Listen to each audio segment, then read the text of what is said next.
Well, good morning, everyone, on this beautiful, if hot, Saturday morning. It's my privilege and pleasure to welcome you to this Women for Kansas program. I'm Marla Flingy, and my co-host, who you saw briefly and we'll see again, is Susan Osborne. It just so happens that we scheduled this on Juneteenth, one of the most underappreciated events in American history. And as of this week, Juneteenth is now a federal holiday. So today and going forward, we can all wish each other happy Juneteenth. We are thrilled that we had more than 100 people registered from all over the state for our program today. And it is a program that aligns precisely with the highest priority for Women for Kansas, and that is to see more women elected to public office, either local, state, or the federal level. And I might add an adjective to that, more moderate and progressive women to public office. For those of you that are first timers and want to know more about Women for Kansas, I'll give you the brief overview, but in a bit, Susan will put in the website, our website, where you can learn more about us. We were formed as a coalition in 2014 with the mission to educate and encourage women to run for public office and be advocates for progressive and moderate public policies on things such as public education, Medicaid expansion, and other issues related to social justice. So just a couple of brief instructions before I introduce our guest. We ask, if you haven't already, to mute yourself, which is the button in the lower left corner of your screen. If you like, it's not required, but it would be nice if our speaker could see some of you. So if you want to turn on video, you can do that, and Senator Bollier will be able to see you. We're going to spend about half of our time on questions that I will address to the senator, and then we will open it up for your questions. And in the interest of time, we ask that you post your questions in the chat function, which is in the lower left part of your screen. And when we get to that time, Susan will ask your questions of the senator. So let's get to our honored guest this morning, coming to us from Colorado and her vacation, Senator Barbara Bollier. I want to tell you just a little bit about her. If you glance at her resume, as I did, you will see that she lives an exemplary life of service to her profession, her state, her community, and yes, her family. She is a Jayhawker through and through, with undergraduate and her medical degree from the University of Kansas. She has served as a volunteer leader in many, many community organizations and nonprofits, including her church. Notable among her current service is that she is the founder and chairperson of Prairie Roots of Kansas, or I think it's Prairie Roots, Kansas, which we'll hear more about in a little while. She is married to Renee and has two grown children, Anna Marie and Robert. In 2010, for the first time, she pursued public office from Johnson County and was very successful, serving 3 terms in the Kansas House and 1 term in the Kansas Senate. And in 2020, she took the big plunge and secured the Democratic nomination in the election for the Kansas's U.S. Senate seat, which is why we are here today. So we are here with this wise and battle-tested woman who had the courage, audacity, and smarts to run a competitive campaign, competitive national campaign. And even though, for me, tragically, she did not win, she is so gracious to be with us today, look back at that campaign and the lessons learned that will be useful to those that will follow her in seeking, those women, I should say, who follow her in seeking public office. So let's go. Senator Barbara Bollier, welcome to Women for Kansas. And I'm just going to toss the first question your way. You ran a statewide campaign, daunting for any candidate, and you did it as a first timer. So what and where did you do well or better than expected in running for statewide office? And you can slice and dice that question any way you want. Well, Marla, good morning. And before I answer that question, I just wanted to say thank you so much to Women for Kansas for hosting me today. And I'm really excited to share with you all because, it took 50 years for women to get the vote. And we're used to now having a time where we have internet and we think slow is 5 seconds.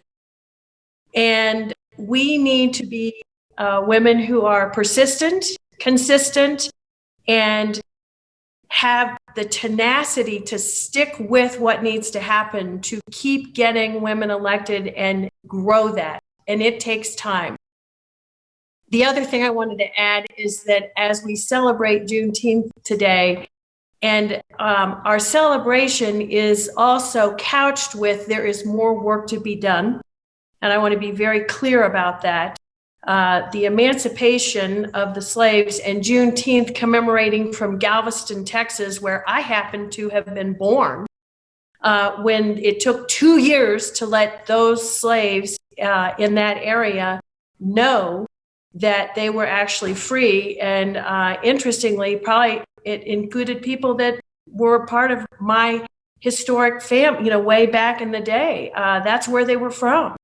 But we need to continue to stand up for justice in this country all the way around, and racial justice in particular. So to answer your question, where were we successful well, I'm going to start where I was most surprised.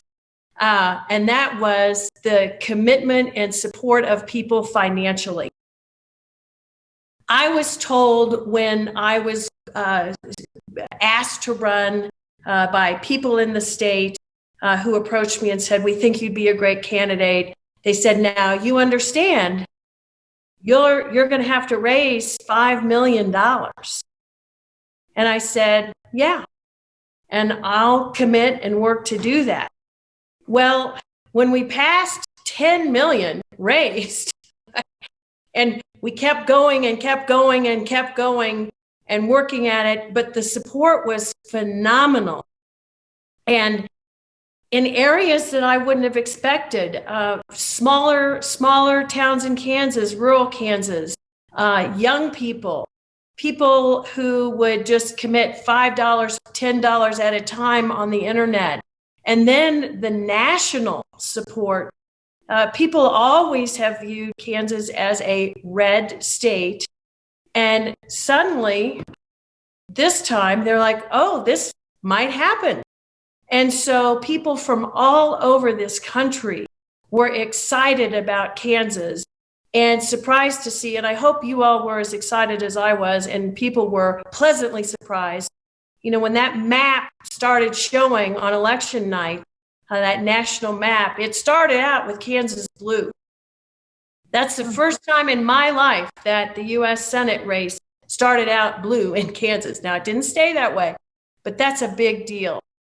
Where else were we successful? I would say in the number of people that volunteered and got working all over the state. It was very impressive to see that. People equate where you live. They think, oh, because you live in, Johnson County, or if you live in Wichita or wherever it is that you live, that's where you're going to get the most votes. And traditionally, yes, people know you there and are supportive. But I think we had support all over. And that was a really encouraging thing to see, particularly in some rural areas where traditionally, again, they tend to just go red, red, red. And suddenly we have huge turnouts for what I would call blue events. Barbara, I'd like to drill down a little bit on that volunteer part, because all of us have had an experience where we volunteer for something and then nobody ever calls us back, right? What did you have in place already that allowed you to really take advantage of those volunteers? I'm going to clarify that, where it wasn't necessarily what I had in place or our campaign. Now, I want to clarify for you all, I had no idea how big a national race is. I had 25 hired staff just in my immediate campaign staff. Plus, we had a national fund. I had like 5 people that were national fundraisers. I had, the campaign had, a media consultant group, a mail consultant group, you just keep going on and on. People that did all this other background stuff. So it takes a big team just to start, which takes money. But then Kansas, I was so proud of our state, had over the years developed some great network systems, including Women for Kansas, Mainstream Coalition, Game On for Kansas Schools. You just kind of go down the list. KVI, Blue STEM, all these different groups all over. And it really, really matters to have a group to connect with.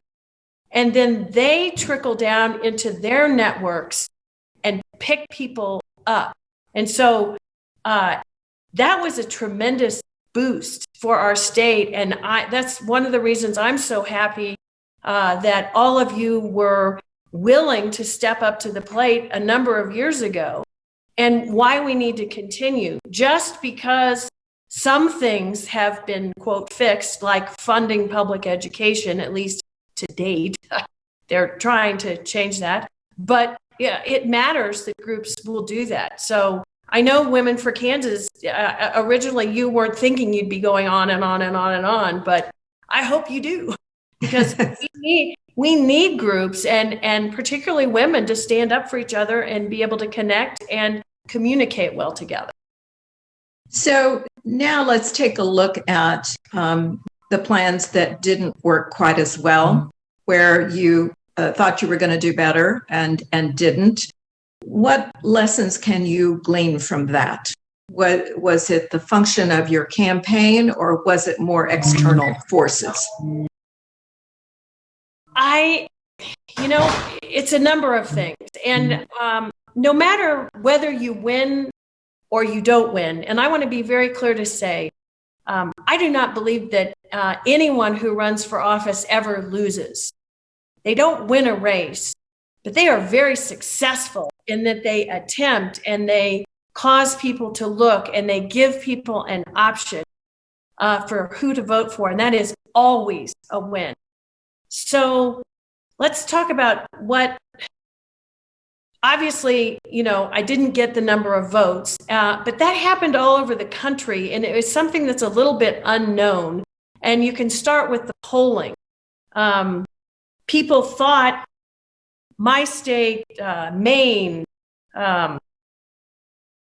Colorado did win, but Texas, different places, Alaska, that they would all be competitive and go blue. And it didn't happen that way. But the polling was showing that these races, that these people were ahead. So there's a question about, this time, for whatever reason, the Trump factor really drove out people voting who had never voted before. And we don't know why. And that's something to explore. I think I was very disappointed to see in my own area, even though Johnson County went blue, that in my own area, it didn't do it as much as I would have thought and hoped. And I was disappointed that, again, the number of people that only looked at party over person. and no offense to our current U.S. Senator, but he ran a campaign of mis and disinformation. And I chose not, I didn't do that. And to have people that have known you all your life vote for what they know is not true and support someone who's willing to essentially lie about you, that is concerning. And that is something I counted on people stepping above party and going to character. And they did not do that. Another thing that let me stop you right there and ask, given that overwhelming political dilemma that's part of our great divide, would you do anything different to respond to that disinformation if you were running again? And what advice would you have for a woman running for the county commission, where all this disinformation and malarkey is being said about her? That has happened in not every campaign I've run, but almost every one.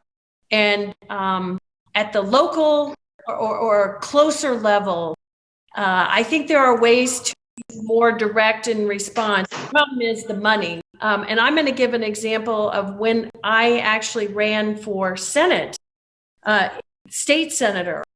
And sadly, it was the Democratic candidate against me. I was still a Republican who was saying misinformation about me. Very disappointing. But I put out information every day, and it was my opponent's bologna sandwich of the day. BALONEY, which, right, it makes you laugh. But it was also, here is what is being said, and here's the facts. And it was a way to put that out there in a kind of lighthearted, not calling the person a liar, but at least being clear and saying, this is incorrect information, and here's what are facts. We all know that's one of the challenges in our country now, no matter what. People are interpreting things as facts on different sides. It's different. Yeah. And that is a challenge for all of us. But would I do anything different? No. I mean, we were very clear. We came out with, I had ads that were very direct about things that weren't true and et cetera. But, you know, Marla, I think that's one of the challenges of today for all of us is how do we bring back a place where we expect people to tell the truth? And I go back to the founding father, George Washington. Think of our childhood lesson, George Washington and the cherry tree and cutting pine. And that was such a big deal. I mean, God, that lesson was beat into us. And yet now here we are. I don't know if children even hear that anymore. And I don't know if that's the story we need to be telling, but something needs to change. And it's not only about elections. It does include that for all of us, but it's about all kinds of things. So we need that expectation, at least in my opinion. That's what makes us strong as people, is that and have ethics and character. So it sounds to me like one of your strongest messages is keep your integrity no matter what. Don't make personal attacks on your opponent, as much as some of us fierce women are tempted to do that, right? Yeah. And Marla, I want to be very clear about that. There is a difference between pointing out facts about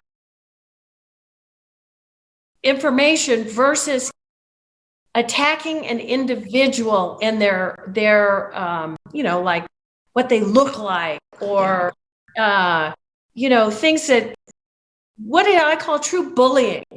Yeah. So we don't need to do that. And I will say, sadly, the other side of the aisle does that pretty consistently. And you look at our former president, that, he still continues. It's negativity. But I will say, throughout, one of the things I could go to my grave with, and I hope all of you can too, is I maintained my integrity.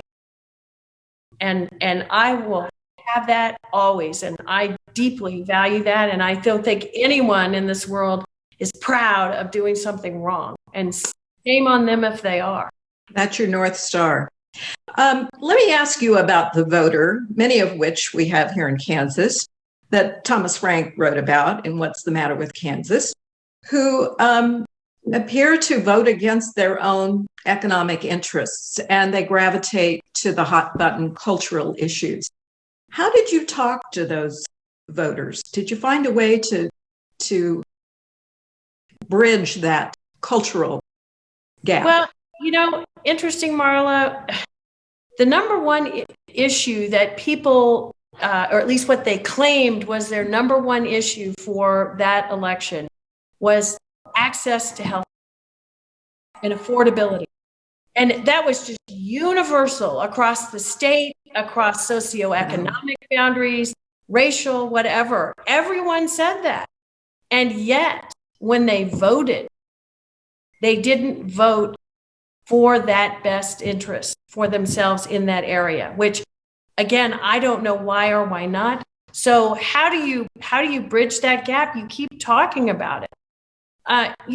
When you would talk individually to people, they seemed very receptive to what I would have to say.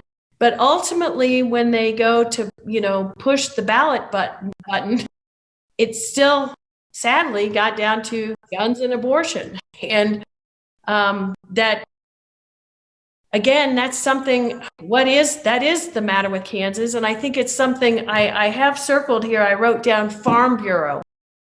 I think as women and as Kansans, we need to get more engaged with that organization, following it, understanding it, because we have a very agriculturally oriented state, appropriately so. And we need to be understanding what they're telling their members and why, and take that back and learn from it and learn how to communicate better with them.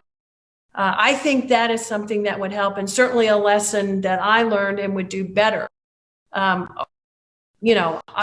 always thought I was supportive of Farm Bureau in all my votes as a state legislator, other than one when they wanted to put in that what people are calling junk insurance. It's not insurance. Yeah.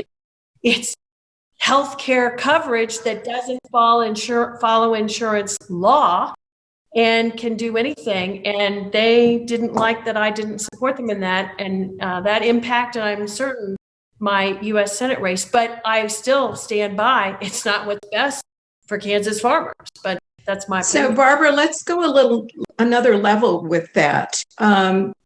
Your assertion is the Kansas Farm Bureau has a pulse on rural voters. What would you do to reach out to an organization that wouldn't naturally be an ally? I mean, what are the first steps that you do?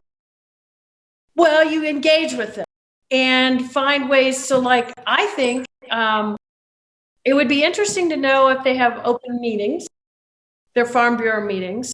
I know that anyone can join the Farm Bureau because that's how you access. Anyone can join them and then have access to that non-insurance healthcare coverage. That's what they explain. So maybe more of us need to get involved and find ways as Kansans to support our agricultural brothers and sisters, but get to know one another better. I will add, not just with Farm Bureau, but even just differences in the states. One of the things I have suggested for a couple of years is for our either cities or counties to have a sister city or county in the state rather than in Japan or Spain or wherever. Heavens, we need to know and understand one another right here. That's a great idea. A tremendous opportunity, especially now that we can get together on Zoom and talk. I think we're going to find out we have way more in common than we have different. And I think it will enhance us. You and I both know, once you start talking and getting to know other people, things seem to get easier. and you're able to find that common ground. And you just have to do it. But if you always keep those barriers up, not intentionally, just you're just physically not present together, you could do it through churches as well, or other faith organizations. I mean, there are a lot of ways to do it, but we need to know one another to be able to support one another better.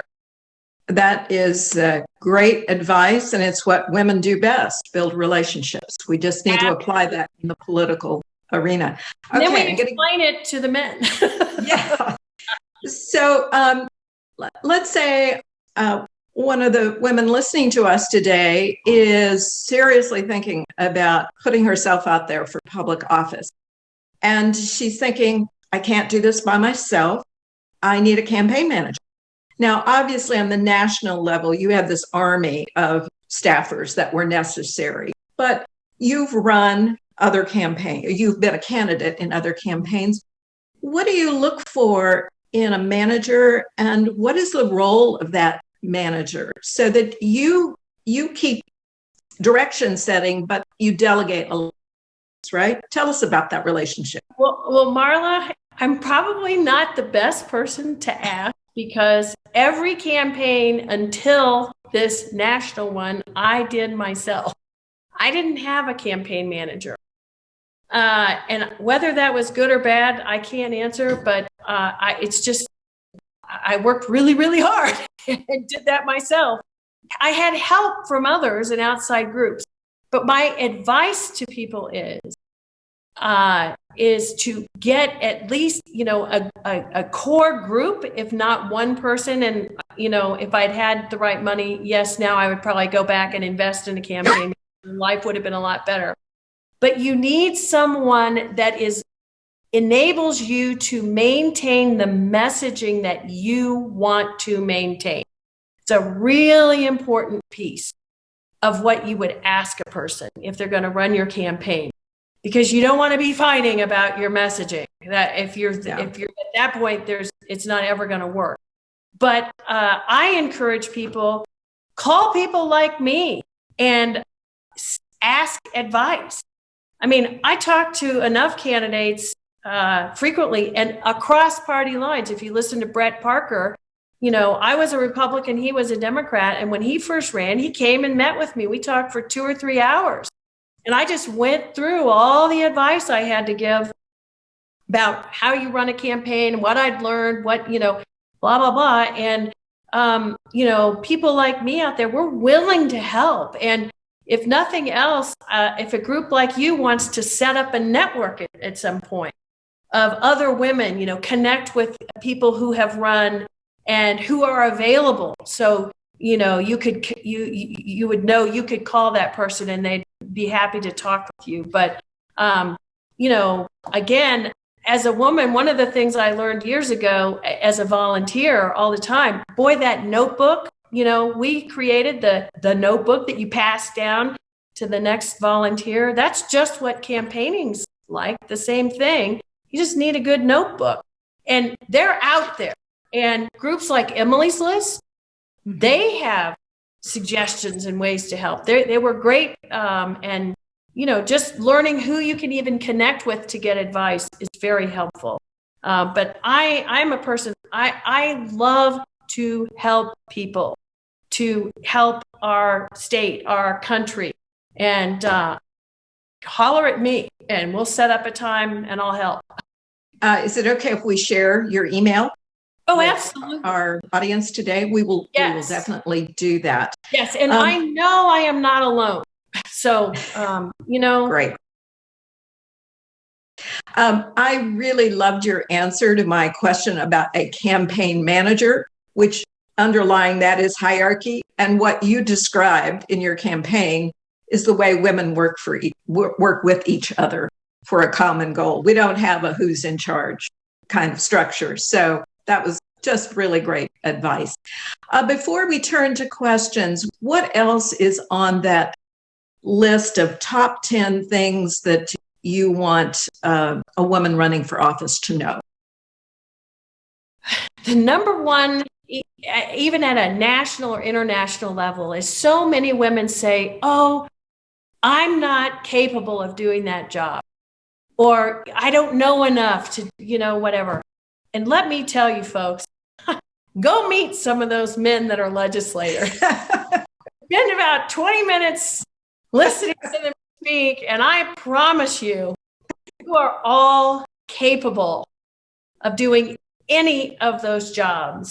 Men just assume they are, and women always question it. And I guarantee you, we are more than capable. And what we can bring to the table is that commitment to try to work together, which is so desperately needed. And why I think women in office, particularly ones who are like us, moderate/progressive, we want to move forward and keep, evaluating and thinking and saying, how can we do this better? Just like today. Yes, I didn't win. How can we do it better?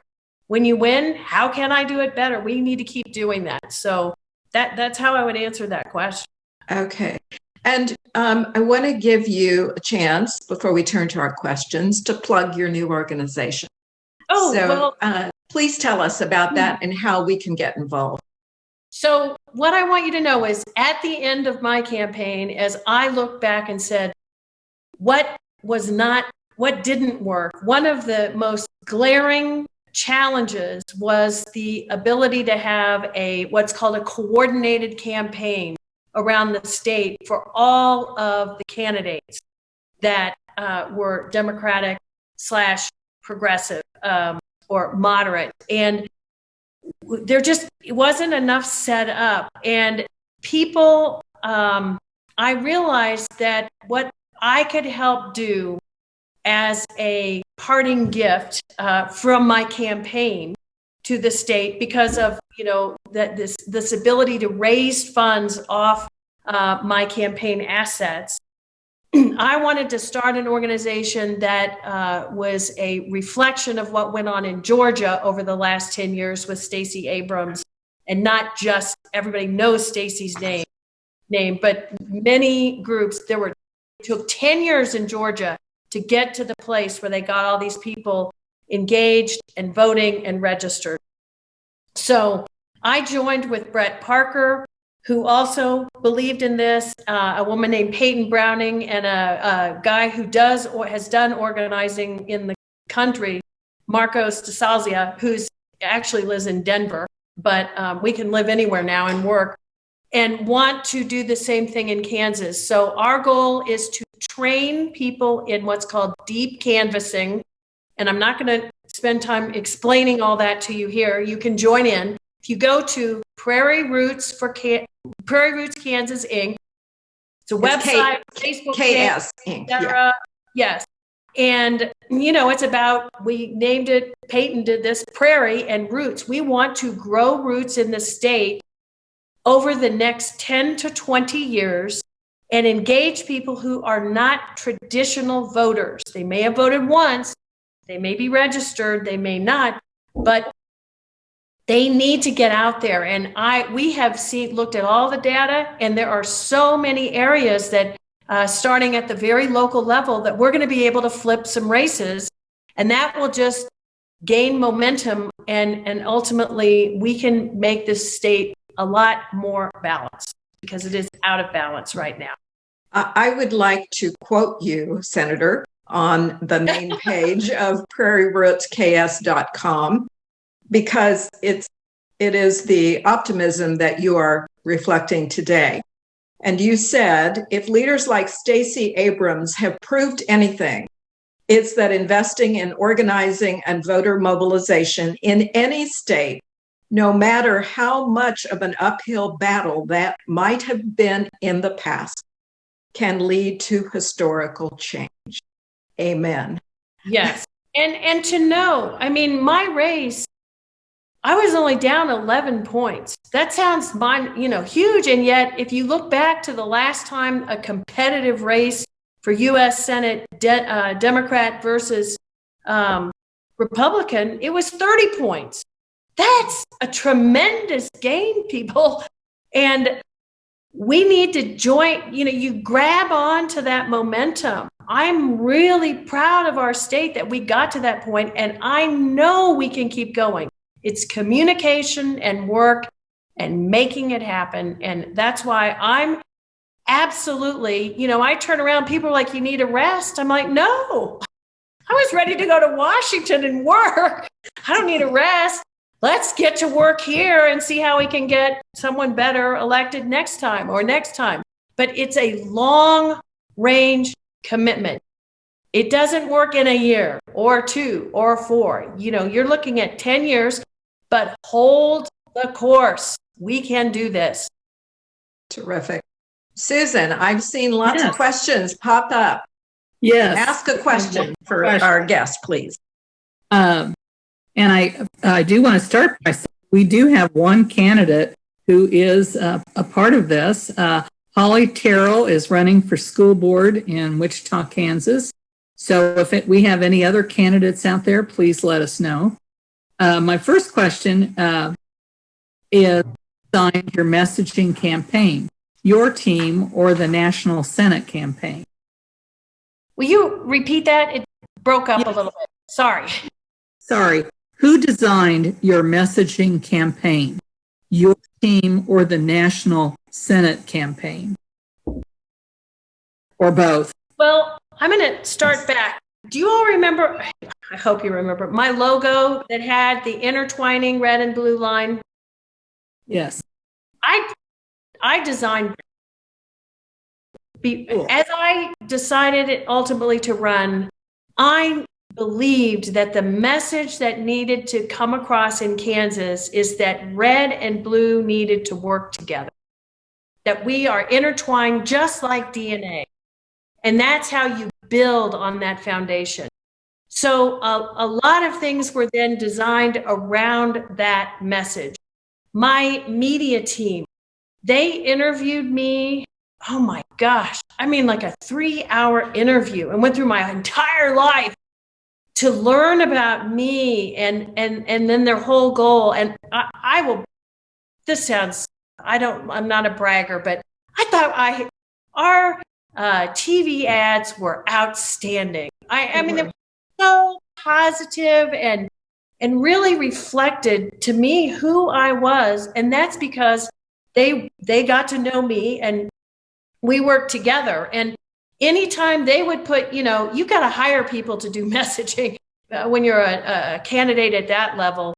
But I went over everything, and then they worked with me, and we would edit or amend or do whatever to make sure it was my voice that came out. And that's whether you're running school board, whatever, you want your voice to be heard. So people, they know when it's not your voice. And I just think that's really, really important. So I would say it was a combination. And then you watch reactions and see how it's going. And, you have the ability, when I had the privilege, because enough people supported me, we were able to do focus groups and things like that because we had enough financial support to do that. But you can make your own. My goodness, get a couple volunteers just to review some stuff and have them answer what does this cause them to hear or think about, and no matter what level you're running at. So a lot of people really truly want to help make our world better, so they're out there. Just ask. Okay, thank you. Do you feel that Democrats are up to the voter suppression challenge that we're currently facing? I'm ready to pound my fist. By God, we better be. And thankfully, we have a president who's a Dem and ready to make that difference. And as you look, we have, I believe, even though, people question what's on the Supreme Court, is it liberal, is it conservative, is it whatever, they seem to be following the law as they rule. That is my impression, which is what they're called to do and what they seem to be doing. So we need to keep at it and press it. Yes, and that's again why a group like Prairie Roots needs to be there to help get more people engaged. Rather than feeling helpless, feel empowered that your voice matters. and help make a difference. Because sometimes when you see, well, you see, let's use the Pied Piper story, even though it's the pipe, but you see a crowd and more people join and more people join. That's our human tendency, is to join in where we see action and activity. So the more of us that engage and say, absolutely, we can do this, I think the more people that will join us and fight that fight. Because that is what democracy is. God, you could get me on a soapbox. Our democracy is dependent on us making sure that vote is protected. And that was what this country was founded on. And I just can't even believe we're having to have a conversation about this. But we need to keep having. Great question. Here's another good question. What advice at this point do you have for Roger Marshall? I'm going to confess, the only time I ever had any interaction with Roger Marshall was the 2 times that we had television debates, and the extent of our interaction was hello and kind of like goodbye. And I have never had an opportunity to visit with him. Whoever it is, whether it be Roger Marshall or Jerry Moran, my wish is that they would be more willing to listen to the people rather than making decisions based on political pundits, I would guess and say, and having a pre-programmed, they already know the answer, listening to, be it the Kansas Chamber, the Koch brother organizations. I wish they would get more engaged with us as individuals. That would be my hope. And that they would be willing to say, I was wrong. And I admit it, and I need to change. Okay. Do you feel that some people voted for you because you used to be a Republican? I have no idea. I mean, that was when I decided to run for this seat, and I spent a lot of time. I mean, this was a calling for me. It wasn't that, I wanted to be U.S. Senator. In fact, I wasn't sure I wanted to be, but I wanted to do what was right for the state and what it needed.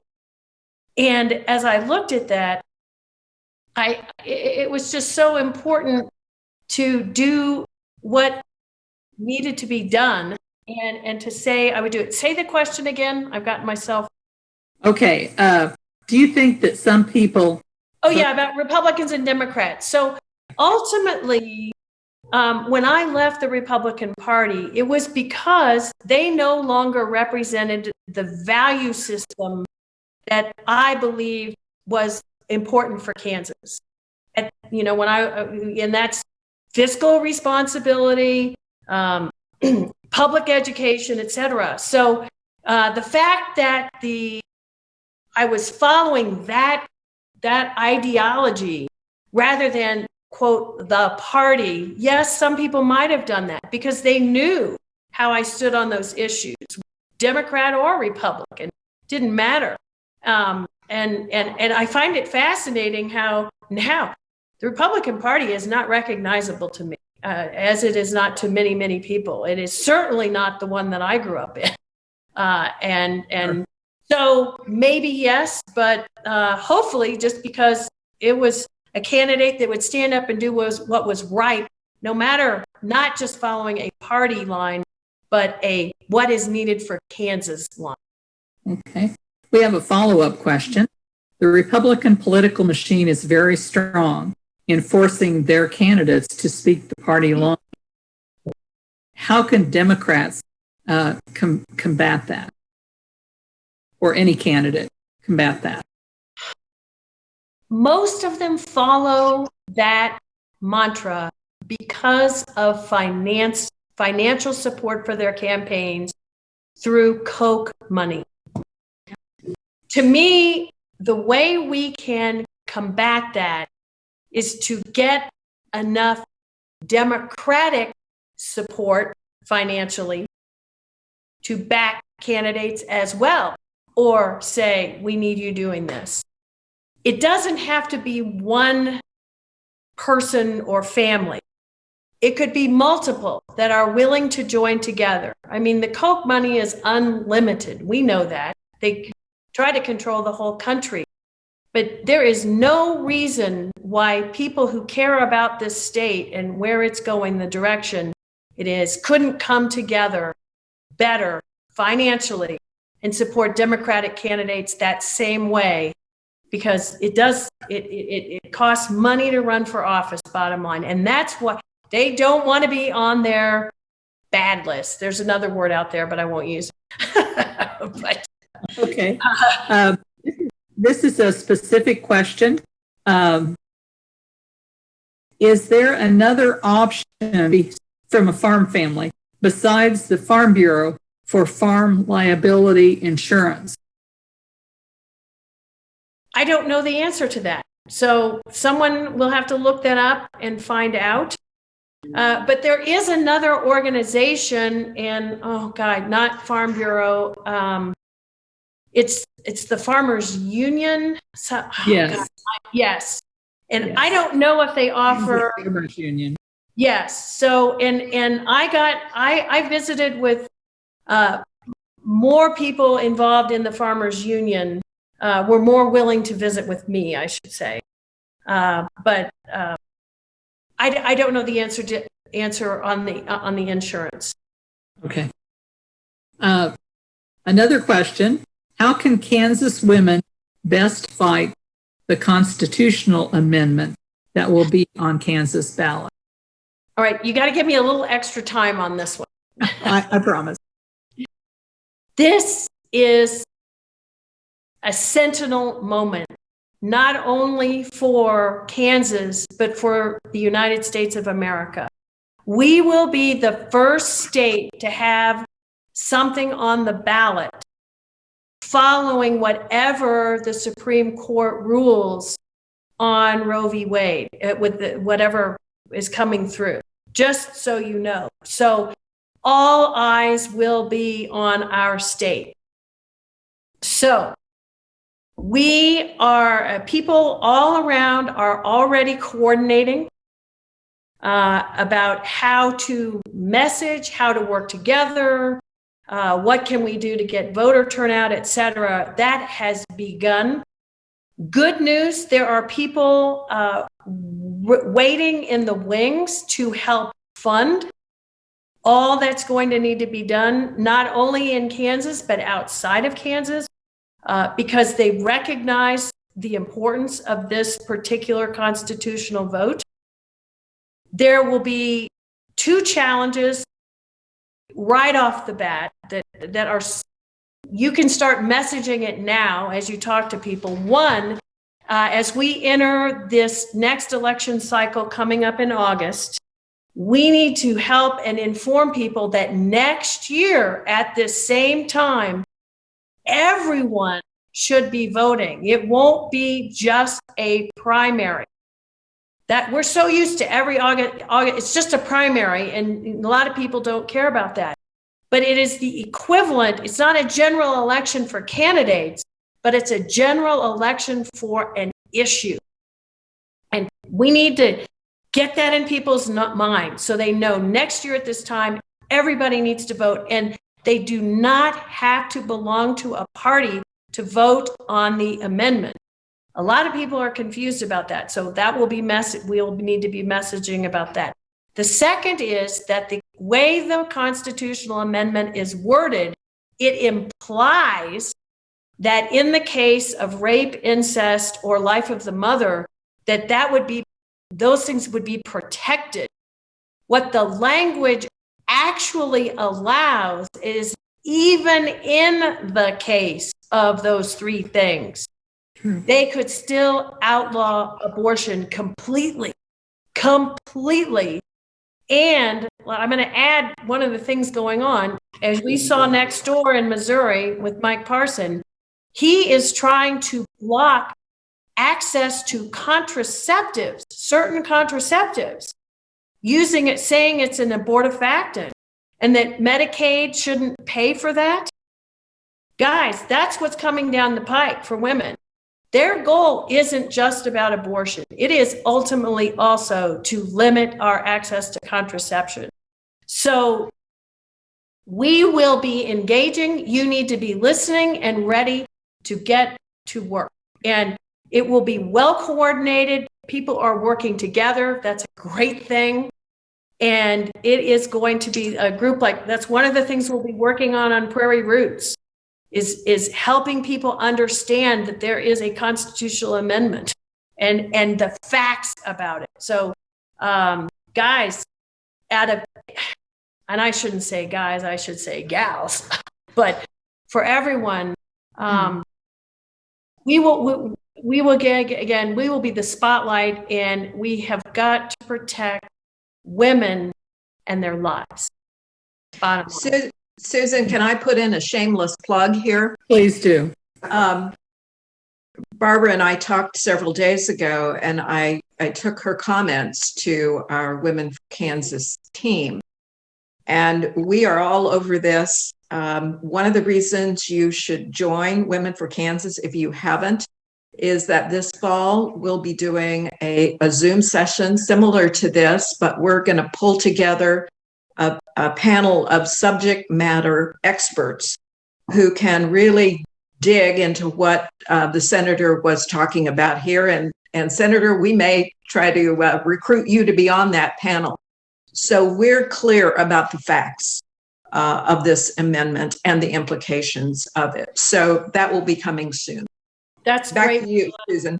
And I'd be delighted. I actually will be joining the board of Planned Parenthood. Our first meeting is in a week for me, my first meeting. But I am eager to help protect women's healthcare choices and reproductive choices, no matter what, among many other things.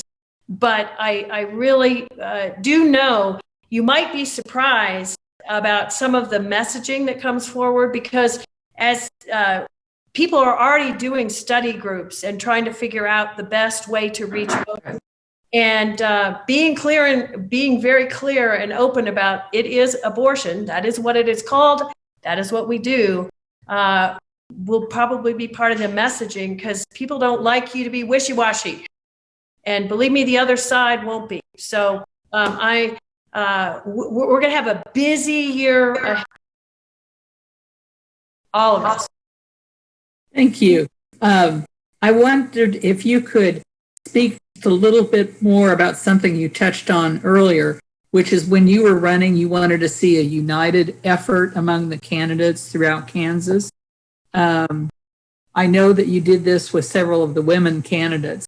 Do you want to speak any more on how we should do that in the future, or how people who are running should do that in the future? I just think it's very helpful for the public to understand that government shouldn't be just that one entity and that alone. It should go from local to county, or, local, city, county, state, national, and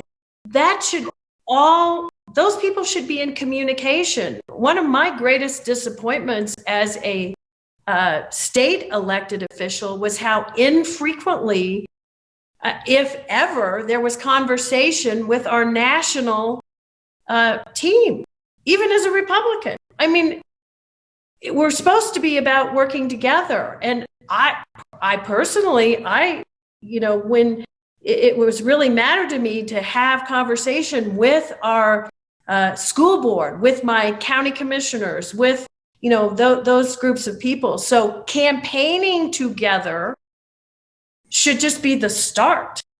But it's not just about being present together. It's helping one another get the vote out. If to continue, there were so many things to answer about what didn't go well for our campaign. And one is certain areas of the state that are Democratic, there isn't always a great push from those who are in those elected seats. They see them as safe, and they don't really get out and beat the bushes for more and more and more votes. That coordination needs to improve. That would be one. And again, that's something I hope to see happening in Prairie Roots, with getting that, specific areas. But the voters are there. I know they're there. We just got to help them understand why it matters and why they can have impact. And I understand people's frustration. I know how it is. I keep voting for these people. I keep supporting them, and they don't win. But ultimately, even if they don't win the election, I learned as a state legislator that having someone on the other side running causes the one who's in office to make a check or balance on how they're voting based on, because there's somebody on the other side. If there's nobody there, they can do anything. But when someone's here challenging them all the time, they're like, ooh, maybe I better think about that vote more carefully. Or maybe I'm even going to change my vote because of this side. So that's what's really important.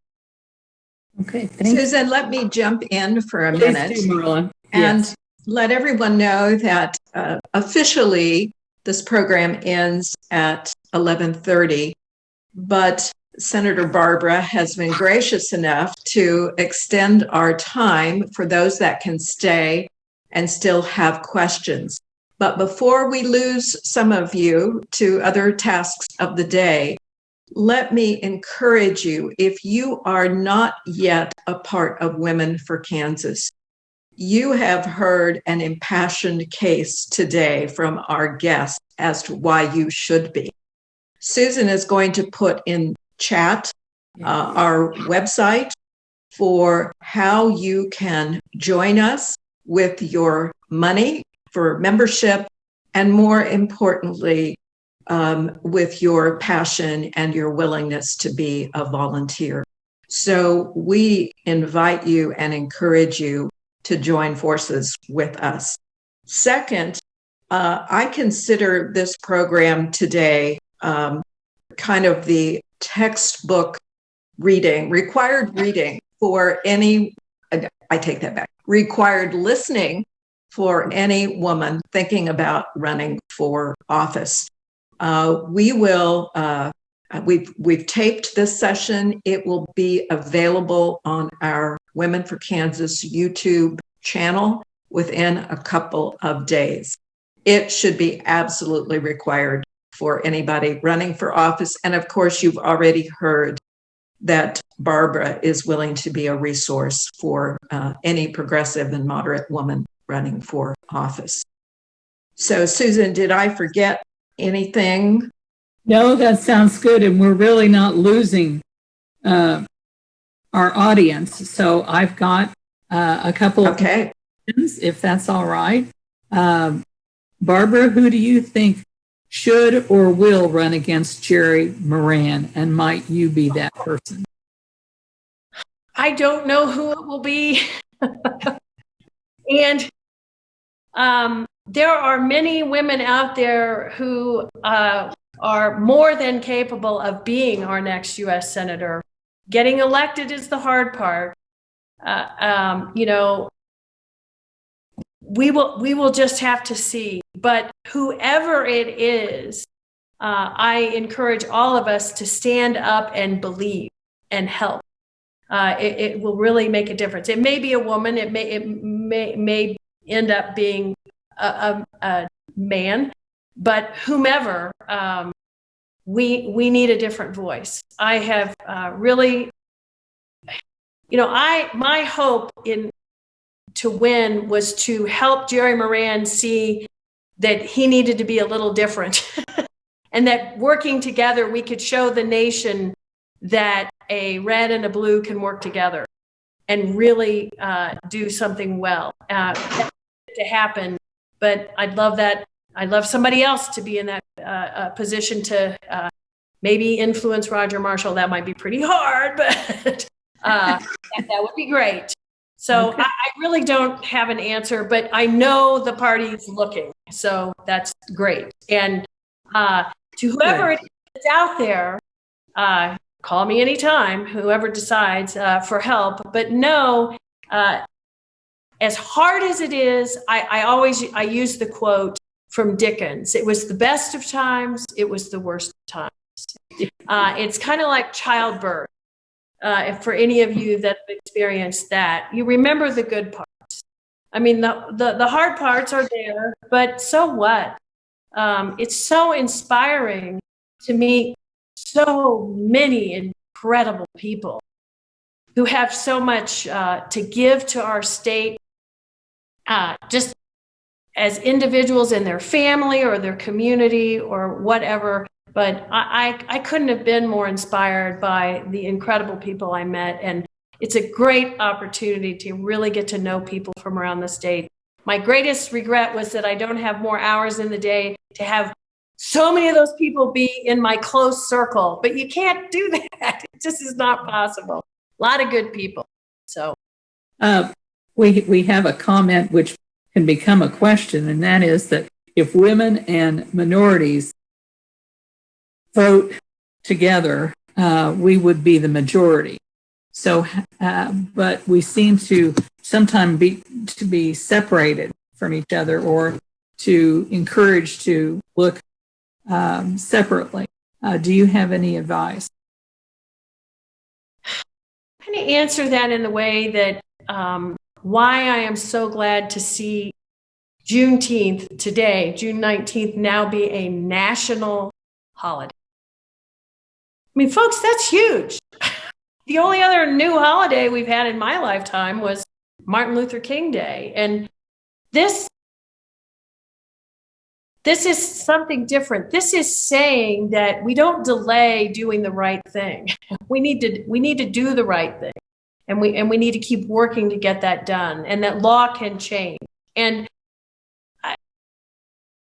I think, and I'm going to criticize myself. If I had my whole time to do over again as a state legislator, the one thing I would pay more attention to is issues that affect minority voices. And I don't just mean racially.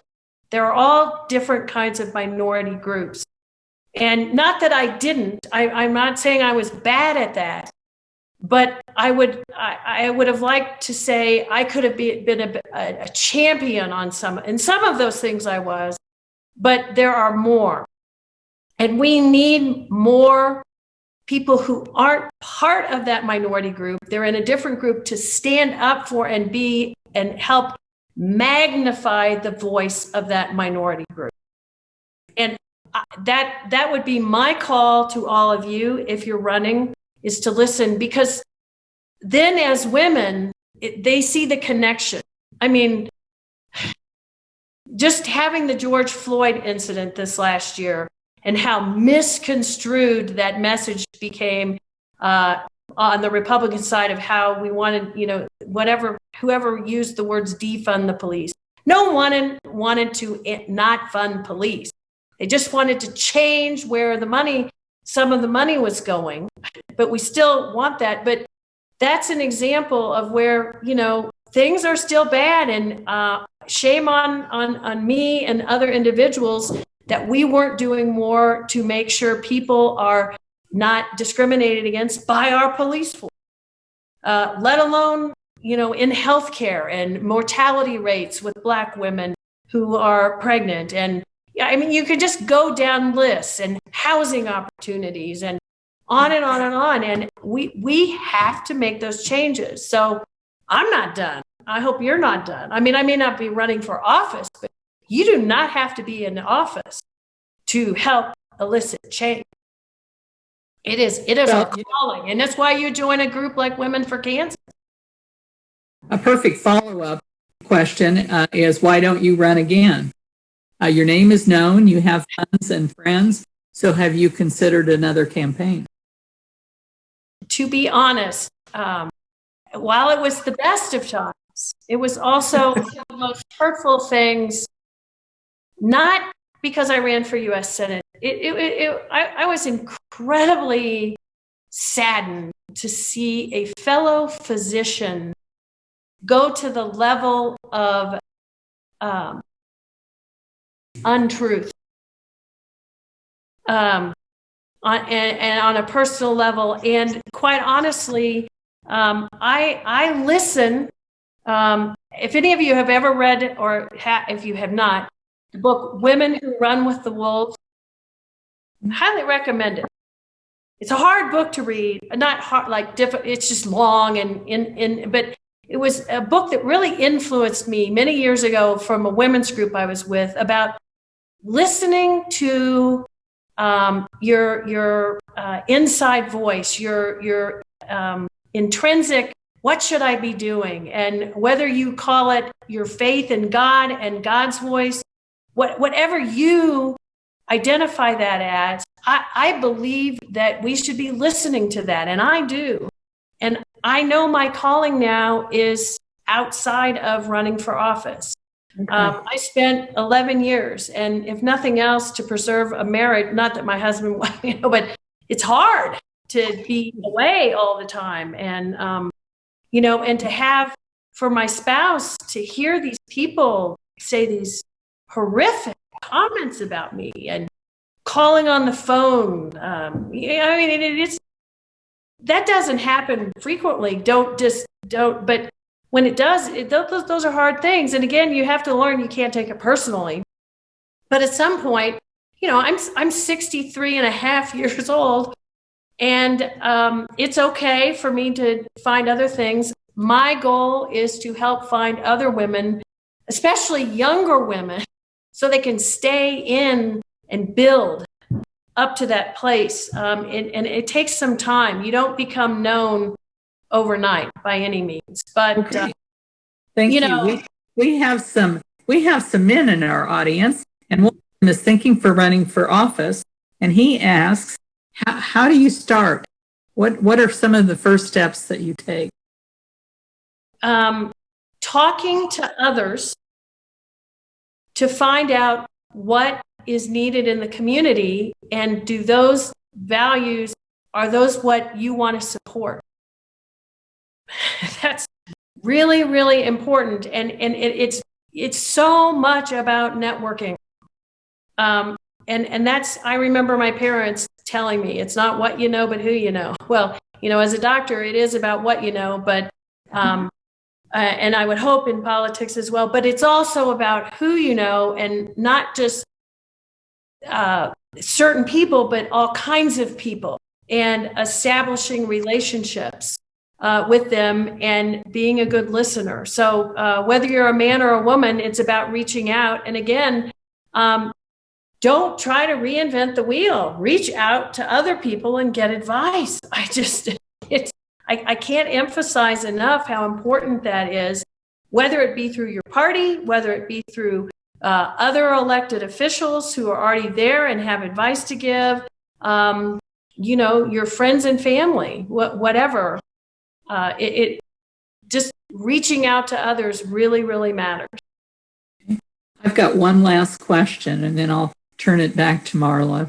Because I have one thing I want to add too. Don't let me forget. It's really important. Okay. What would you identify as your biggest obstacle, and what recommendation would you have for solving that in the future? I don't know if it was I think this is an obstacle for everyone who is running for office in today's world, and that is the split in what are facts. News media, if you can even call it news anymore.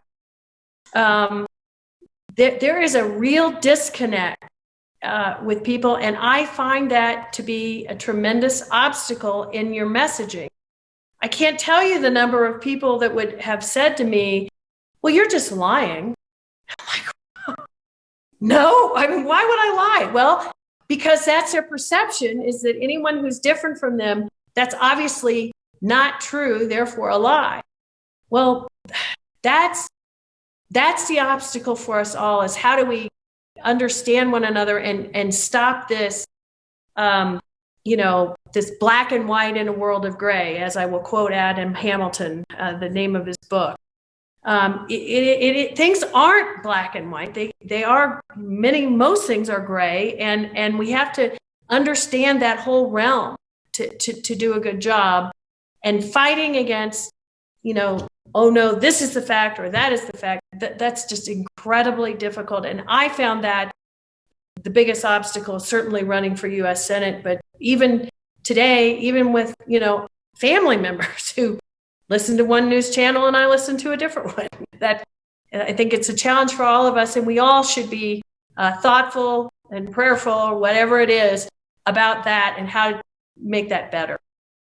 So what I wanted to add to everyone is, I didn't get it in when we were talking about the Kochs and their money and different money.